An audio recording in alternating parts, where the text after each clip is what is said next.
बिस्मिल्लाहिर्रहमानिर्रहीम। अस्सलामु अलैकुम वरहमतुल्लाहि वबरकातुहू। यह आपका चैनल क़ुरआनी व रूहानी वज़ाइफ़ है। आज हम आपके लिए एक वजीफ़ा लेकर हाज़िर हुए हैं। बदख्वाबी का इलाज।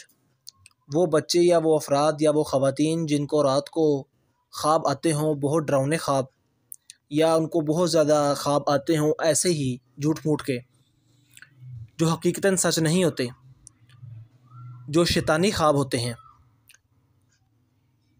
ये तमाम ख्वाब के लिए एक वजीफ़ा लेकर आए हैं।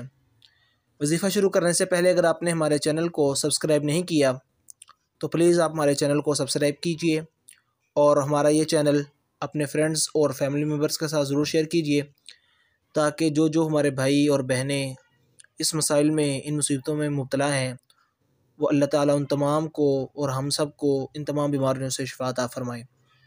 अब हम आते हैं अपने मौजू की तरफ। बदख्वाबी, नबी पाक सल्लल्लाहु अलैहि वसल्लम ने ख्वाब के मुतालिक फ़रमाया कि 3 किस्म के ख्वाब होते हैं।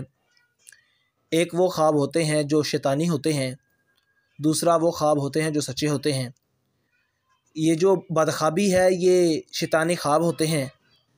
ये अल्लाह के रसूल सल्लल्लाहु अलैहि वसल्लम की तालीमात से दूर होने का नतीजा है कि नबी पाक सल्लल्लाहु अलैहि वसल्लम ने जो हमें रात को सोते वक्त के जो अमाल बतलाए हैं वो उनका अहतमाम अगर ना हो तो ये बदख्वाबी शैतानी ख्वाब की ज़्यादा हो जाती है, इनकी कसरत ज़्यादा हो जाती है। तो इसके लिए वजीफ़ा ये है कि सुबह फजर की नमाज के बाद चौथा कलमा जो है वो उसको कुछ इस अंदाज से पढ़ना है कि इसमें ला इलाहा इल्लल्लाहु वहदहु ला शरीका लहु लहुल मुल्कु व लहुल हम्दु युहयी व युमीतु व हुवा हय्युल ला यमूतु। यहाँ तक पढ़ने के बाद बियदिल खैर व हुवा अला कुल्लि शैइन क़दीर, ये पढ़ना है।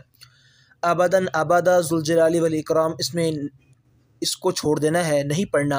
वह हुवा हय्युल ला यमूतु के बाद अबदन अबदा ज़ुल जलाली वल इकराम आता है।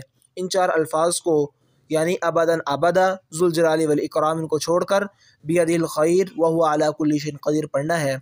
और इसके बाद बाकी 4 अल्लाह ताला के, बहुत से अल्लाह ताला ने ये अजीब व गरीब तासीर वाले अल्लाह ताला के नाम है, इनको पढ़ना है। ये आपके स्क्रीन पर भी शो हो रहे होंगे। या हलीमु, या रब्बु, या रऊफ़ु, या मन्नानु। इसको फ़जर की नमाज के बाद एक मरतबा जो मज़कूरा कलमा मैंने आपको बतला दिया कि वह हुवा हय्युल ला यमूतु बियदिल खैर व हुवा अला कुल्लि शैइन क़दीर, उसको और उसके बाद या हलीमु, या रब्बु, या रऊफ़ु, या मन्नानु, इनको 7-7 मरतबा पढ़ना है।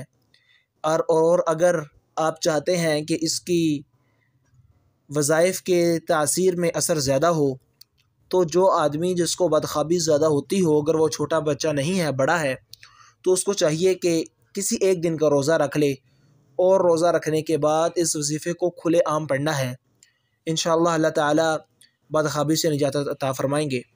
जज़ाकुमुल्लाहु खैर।